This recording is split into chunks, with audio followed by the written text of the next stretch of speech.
Good afternoon, ladies and gentlemen. Welcome to Advertising Week Europe with me, Andy Johnson. My next guest, hot off the stage as well, Tarif Saeed, Head of VR Technology at Nokia. Welcome to you. Thank you. Although you've got that technical kind of title, you're very much a producer at heart, aren't you? And that's something you feel very passionately about, that people need to be using this technology in a creative, storytelling way. Yeah, exactly. I always like to introduce myself as someone who works in technology, but really I talk about how we can use technology to tell a story, and at the same time, what does mean for us from a business perspective.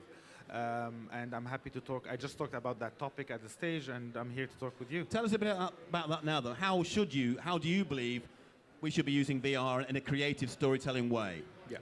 So I think right now we're still in the early stage. We're all experimenting. The technology that we have in hand to produce, it's quite going on a fast track that now you can really produce in a quick time, good quality. The headset from the other side to watch is also evolving literally on day-by-day basis, so we're getting better.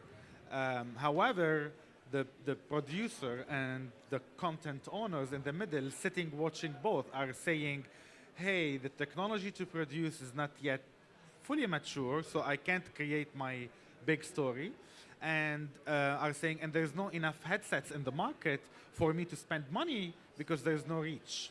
And so we're waiting that big piece of content that someone will do, and then we move forward. For example, in the 3D days, we had Avatar. It was, or the Pokemon Go for the AR. We're still waiting that piece of content to happen. And what advice would you give to creatives out there listening in terms of how they should be looking to develop and use VR in a creative storytelling way? I think the first thing, forget the rectangular thing.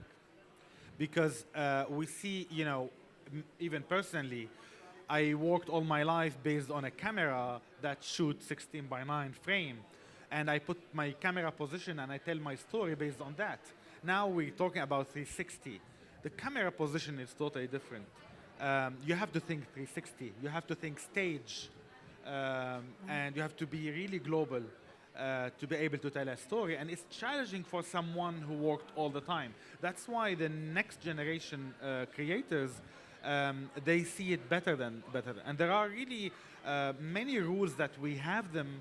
We had them all our lives, and we don't do that, don't do that. In VR, they don't exist. For example, looking at a camera in reality, you're breaking the reality. In virtual reality, when you look at the camera, actually you're engaging the viewer. That's right. Those are really totally fundamental changes. And when those things have been there for so long, over so many years, it does take time for people to realize those rules are now there to be broken, aren't they? Exactly. Yeah. So I think we're, and again, sometimes, it's experimentation. And at the same time, there is limitation on the technology that people say, I need to do that thing in VR, but the technology is not allowing me. And then we go back to the labs and we fix that. So it's a relationship between the producers, the technology, and the content buyer and the brands that working together. And I don't think we reached yet where we say, the VR industry is here to stay. I mean, we say it, we want it to stay, we're working toward it, but the moment where we say, you know what, we crossed that moment and we move to maturity, we move to business, to real business, hopefully, and we're aiming to have it this year, but we didn't reach that point yet. What's happening with Nokia then when it comes to this technology? Where are you in that globe of where we are at the moment? Where's Nokia?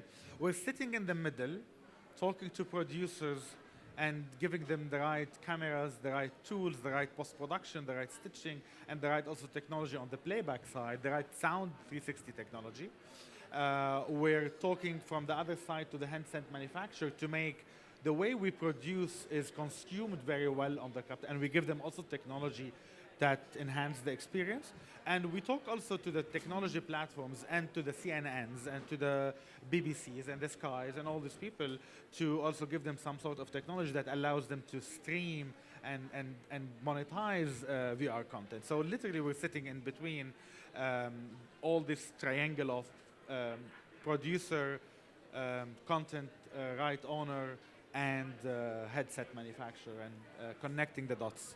Very exciting times, though. It is very exciting time. You know, I go to the office in the morning based on that's the status of VR industry. I leave the office in the evening, totally different status. And it's so exciting to be in that world right now. Well, thank you very much for joining us here at Adweek Europe. I know you've hopped from a plane from Germany to here. You're hopping back on a plane to get back to Germany straight after this talk. So best of luck with that. Thank you very much for talking to us.